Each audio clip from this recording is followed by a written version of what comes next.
even this year, I'm not looking at him as somebody I think in my mind I'm going to get back with. I'm just like, oh my God, we're healed. We've grown. I was really obsessed with this man 8 years ago, but now we're really friends. Like we're really platonic. We didn't kiss. We're not flirting. We're not doing anything. We just have a respect for each other and we truly love each other, but we're just friends, right?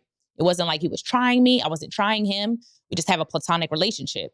And he always tells me, even to this day, he's like, you were the one that got away. Like, like I really never loved anybody else like I loved you. Like, you are the one person that if I get married, I have to tell my wife, like, I'm not cutting her off. I'm going to continuously be in her life. Like, this is my friend, right? So 2023, we're friends. 2024, we're friends. Earlier this year, let's just fast forward into real time. Earlier this year, I was going through so much. And he's one of those people, because he is so deep, because he is so creative, because he thinks a lot, he's a great person to talk to and get a different perspective. So I was going through so much and I had a conversation with him and I was just like, I am not okay. Like we were communicating and texting. I was like, I'm not okay. Like I'm actually in my room in the dark, weeping. If you really want to know, when people ask you, how are you? You be like, good. No, Mirage, I am not good. So I told him I wasn't okay. He's like, I'm about to come pick you up. So he comes to pick me up and we're just driving around. And I'm like crying. He's like, okay, like, are you good? Like, I've never really seen you this down because of my personality. I'm always happy. I'm always outgoing. I'm always uplifting people.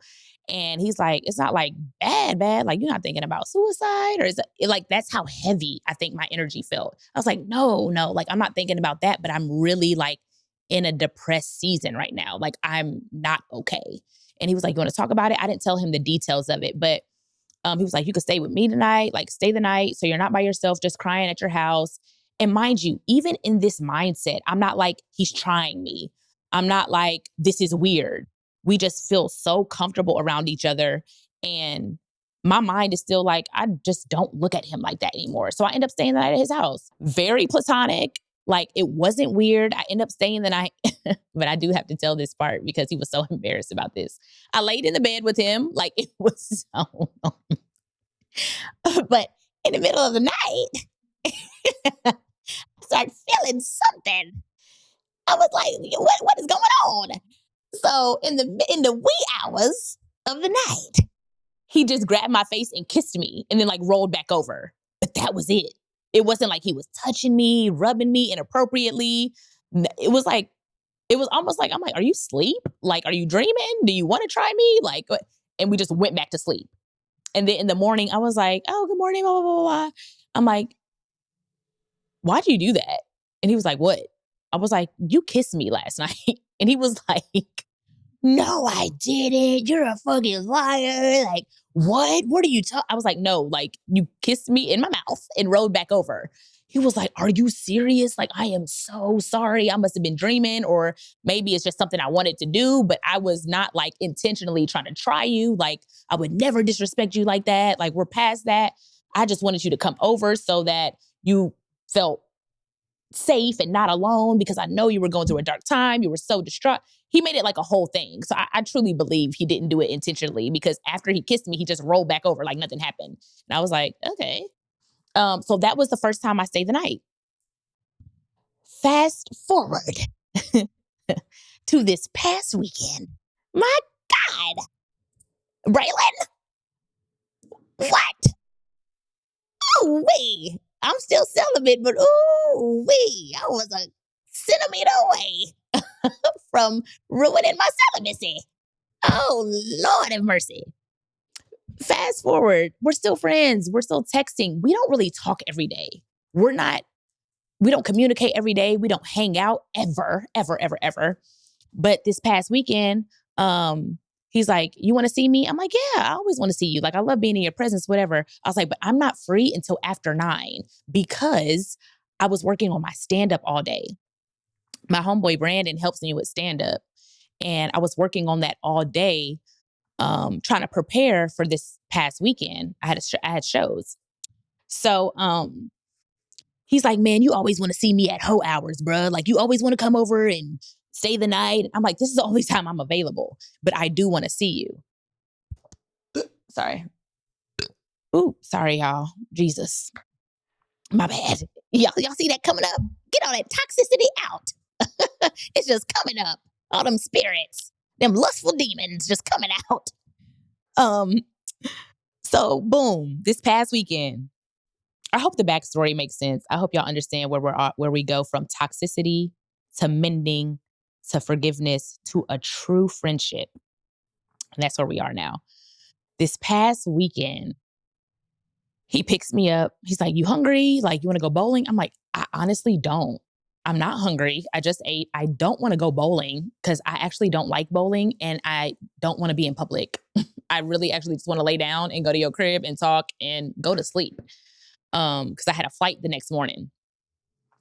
So we go to his house and it's not awkward. It's not weird. I don't feel like he's trying to try me. I don't feel it's nothing like that with us. I literally didn't even look at him in a sexual way. Like I didn't look at him and be like, I want to have sex with him or, I wonder if we could try this again. See how I threw that in there? I never looked at him like that. Ever, ever, ever, ever in this new season. Um, So this past weekend, I go to his house, we're chilling, we just end up talking. He's like, "Yo, so what happened with your last podcast? And how have you been? And what's going on personally? Are you dating?" We just start talking about everything, right? And I started telling him about my friends and people that passed away that I was grieving last year. And we just end up talking about a lot of stuff. Our conversations are so great. And I think that's why we've been able to keep our platonic relationship because our level of intimacy mentally adds value. It just does. We have a great, great friendship. So I don't know what we were talking about where I got to the point of me actually crying and being like, oh, we were talking about a lot. We were talking about how the internet perceives me and he's like, it's more love than hate. Like you're actually really corny. Like he kind of bucked up on me. He's like, you're actually really corny to focus on the 2% of people that don't like you and not focus on the blessing of the 98% of people that love you and that God has called you to. Like he's low key checking me. Like he's not being like super, he's being like comforting, but he's also giving me like tough love. Like it's actually really corny that upsets you. Like you need to like get it together and focus on the positivity and not the negative shit that people have to say about you. So we're just having conversation. I end up crying. I like start crying and I'm like, I'm trying and I'm trying to forgive this person. And he's like, and I'm like, how did you forgive? I asked him about a situation. I'm like, how did you forgive so and so? And he's like, I just did it. He's like, you have to let it go and just know that God is the ultimate judge and the ultimate vindicator. And no matter what you're going through, bad people will always have bad karma. He's like, you're a good person. He's just speaking into me. And we're just sitting on the bed talking, talking, talking. You're a good person. Your heart is always pure. You're going to get everything God has for you. So I'm trying to paint the picture that we're having this deep convo. It's very intimate and I'm being vulnerable. And he's like, he's such a vulnerable guy. And the conversation went well, whatever. Once again, I lay back down in his bed. It's not inappropriate. I'm not like in a thong or a bra or booty shorts, t-shirt, casual. I'm like in the bed, relaxed. And we're like, good night.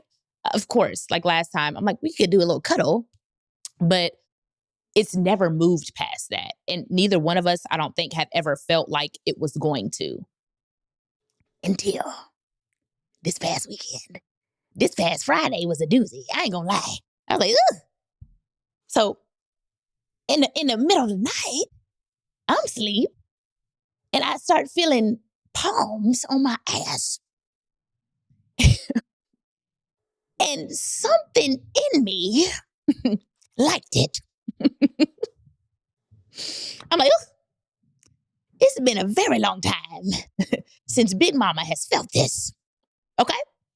So I'm like, okay, well, you know how you start to convince yourself, well, maybe he could just rub it. Maybe he can just rub me back to sleep. Okay, rockabye baby, rub me back to sleep. But then I ain't gonna act like it was all him because once he started rubbing my booty, I started tooting it back. You know when you do a little toot?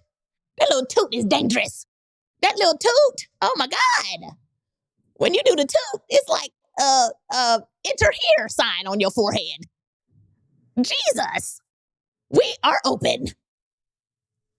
You know that little open sign that they put at the diner and they flip it? Closed. No, I flipped it to open. That's what he thought. So he started rubbing, and now we kissing, and we exchanging saliva. And I'm like, how did we get here? But it doesn't matter because I like it. And I don't stop it. And we just, and now the hand on my titty. And I done lost so much weight. My titties are prunes. And I was like, he doesn't even care. He still loves them. The prunes are sagging. He got a grape in his palm. And he did not care. He was squeezing the juice out of that grape. You hear me? Went from a grape to a raisin. And I let him do it. Lord of mercy. So we're getting to the point where it's like, either stop it or you're moving towards sex. And I didn't stop it. But I eventually stopped it. But at that moment of that thought, I didn't stop it. Kept kissing, kept rubbing, now my shirt off. And I'm like, well, how did we get here? How did we get here? And why do I like it? You weren't even attractive to me 30 minutes ago. And now your beard is all over me. Oh, wee, that beard. Jesus. So, I eventually, ladies, when you get to that point, we're like, well, maybe we can just do a little no. It's that battle in that mind, that flesh and that spirit in that moment. And I said, okay. I was like, we cannot do this. He was like, okay, we can't do this. I'm so sorry I got this far. And I'm like, well, can we? What do you think? And I'm saying, my childish ass. Now I'm on the bed naked. Well, what do you think we should do? Now I don't care. We're going to talk about this. Prunes out and all. Jesus. He's like, no, you're right. You're right. And then we start making out again. And now we're back to square one. And then eventually I'm like, okay, we have to stop. I literally stopped and I was like, I cannot have sex with you because the next person I have sex with, I want to be in a relationship with. I'm like, we're like literally go there. And he's like, okay, I understand. And I was like, and honestly, I don't trust you with my heart. So we're not doing this right now. We need to stop. And we both rolled over and went to sleep. But I didn't go right to sleep. My eyes was open. I was thinking, looking weird. He closed his eyes and my eyes were still open. I was like, well, are you up? Because we need to talk. He's like, B, not right now. Like, I get it. Don't make it awkward. Don't make it weird. I'm like, what are we doing? I almost just let you have sex with me. I almost just had sex with you. We have not had sex in 8 years. What are we doing? So we had that moment. We stopped. We did not have sex. Thank you, God. And then woke up the next morning. He had to take me to the airport because I was going on tour. Going on a tour date out of town. So really, mind you, this is all at like 3 a.m. We had to leave his house at like 5. So I got in a little cat nap, but we didn't really sleep. So we get in the car. It's 5 a.m. Things like on a scale of awkward, things have always been a 0 up until this point. Next morning, I'm like, on a scale of awkward, it's like a 2. It's pretty low, but it's something there. Because he know I'm a talker. I'm like, we got to talk about this now. I am a pusher. Like, we about to have a conversation. And the airport was like 30 minutes away. So we get in the car. I'm like, we really was about to have sex? He's like, B, it's okay. Like, I'm like, but what is going on? What are we doing? Right?